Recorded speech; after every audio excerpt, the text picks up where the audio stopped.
Welcome to our English speaking channel. Don't forget like and subscribe. My name is Honey. I'm 23 year old.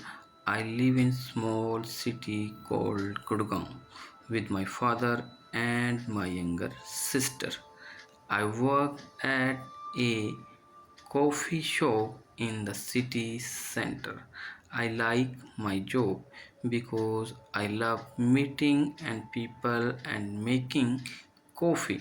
But one morning something very strange happened to me.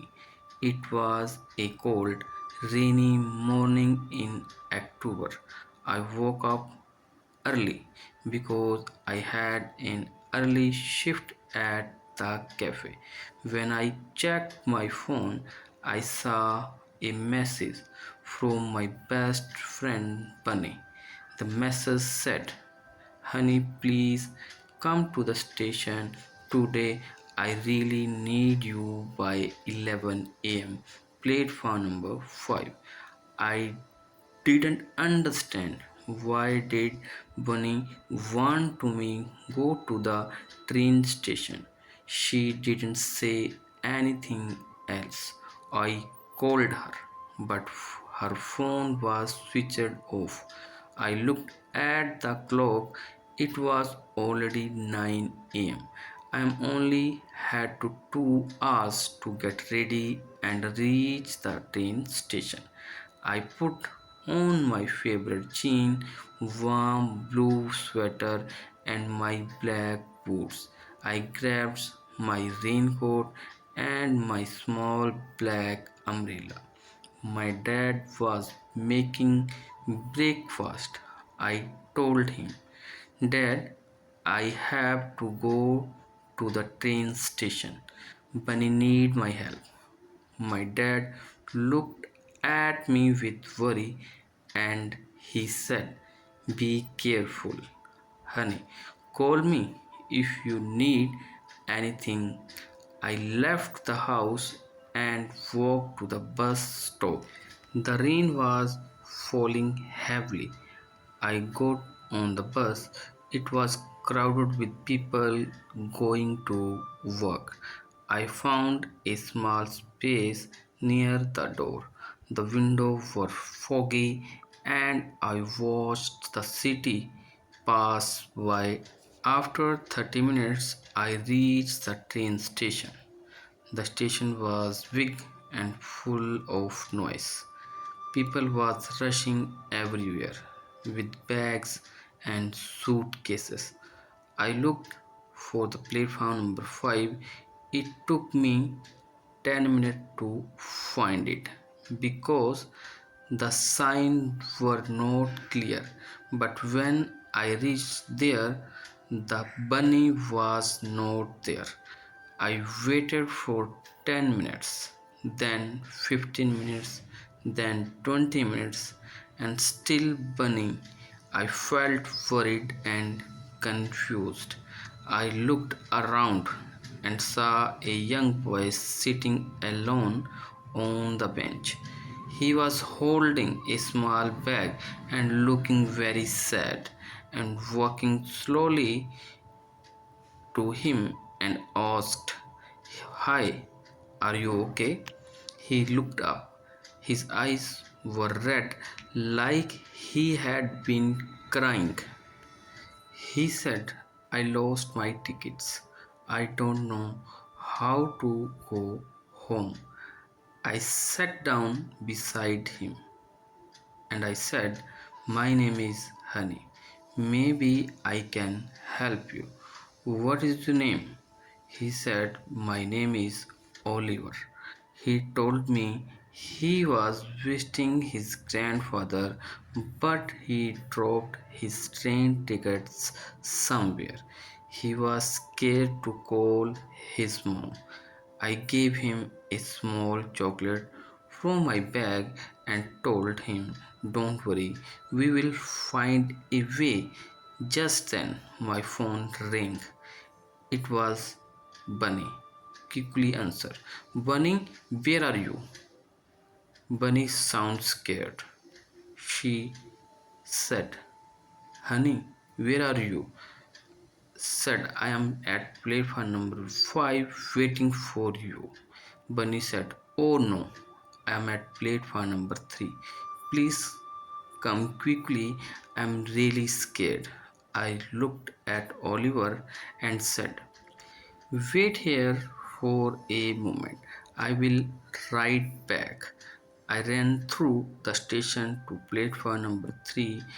My shoes were wet and my hair was damp from the rain.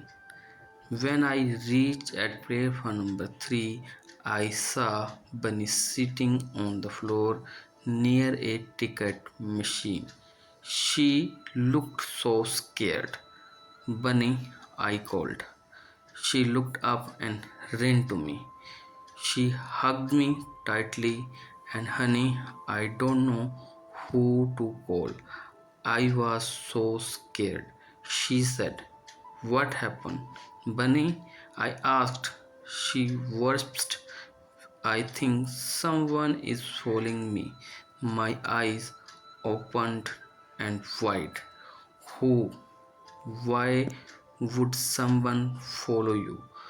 Bunny said, "I don't know. I saw a man on my bus. He kept looking at me. When I got down, he got down too. Now he's here somewhere." I looked around. People were walking everywhere. Then Bunny pointed slowly at someone near the small cafe. "That's him," she whispered. I looked and I saw a man in a dark green jacket and a black brain hat. He was standing near the cafe, pretending to look at his phone. I felt my heart beat faster. "Stay here," I said. "I will go and talk to him." But when I stepped forward, the man looked at us and quickly walked away. He stood there watching him disappear into the crowd. Bunny said, "Do you believe me now?" I nodded, "Yes, let's tell the station security." We went to the help desk and told a kind lady everything. She called the security guard. The guard listened carefully and said, "Don't worry, we will check the cameras." Bunny looked at a little calmer. She squeezed my hand and said, "Thank you, honey. I don't know what I would do without you." I said, "Next time, send me the right platform." We laughed a little, but deep inside was still worried. Then I remembered Oliver, the little boy I told Bunny, "Wait here, I need to help someone else too." We went back to the platform number 5, found Oliver still sitting there holding his small bag. Bunny sat with him while I went to the ticket counter. I explained the Oliver problem. The lady at the counter was kind. She said she would call Oliver's mother. When Oliver's mom arrived, she hugged him tightly. She thanked me and Bunny again and again. I felt warm inside. It felt good to help. When we left the station, it was still raining. Bunny and I shared my umbrella. We walked to a small cafe to rest and drink tea. We talked about what happened. Bunny told me she thought her old boyfriend might be behind this. He was angry when she left him. I told her, "Don't worry, you are safe now. If he try anything again, we will tell the police." Bunny smiled weakly. You are my best friend, honey, I said always. After tea, we took the taxi home. I looked out the window and saw the city lights shining through the rains. Bunny rested her head on my shoulder. I felt tired but strong. So many things happened that day.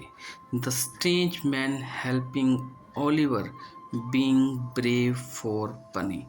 When I got home, my dad and my sister were waiting.